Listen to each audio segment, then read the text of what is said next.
నీవు వెళ్ళి నీ తలుపులు వేసుకునుము, ఉగ్రత తీరిపో వరకు కొంచెం సేపు దాగి ఉండుము. యెషయా 26:21. ఈ తెగులు, భూకంపాలు, తుఫాన్లు, కరువులు, కాటకాలు దేవుని ఉగ్రతకు కారణం. మానవుడు దైవ సంకల్పం మర్చి పరిశుద్ధతను కోల్పోయి పాపపు చీకటి లోకంలో కొట్టుమిట్టాడుచున్నాడు.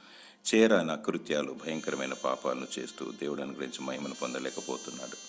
దురాశ పాపము కనును, పాపము పరిపక్వమగను. పాపమునకు వచ్చు జీతం మరణము, అనగా ఇది రెండవ మరణము. అగ్ని ఆరదు, పురుగు చావదు. దేవుడు కృపగలవాడు. సృష్టి ద్వారా, తెగులు ద్వారా శిక్షించి తన ప్రేమను వ్యక్తపరుస్తున్నాడు.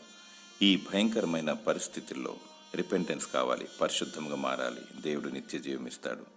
దేవుడు తగిన సమయమందు మిమ్మల్ని హెచ్చించినట్లు ఆయన బలిష్టమైన చేతి క్రింద దీన మనస్కులై ఉండుడి. నా దాగుచోటు నీవే అని దావీదు భక్తుడు అంటున్నాడు. మన ఆశ్రయదుర్గము దేవుడే. ఏ తెగులు నీ గుడారమును సమీపించదు. మానక ప్రార్థించము. దేవుడు నిన్ను భద్రపరిచి కాపాడునుగాక. ఆమేన్.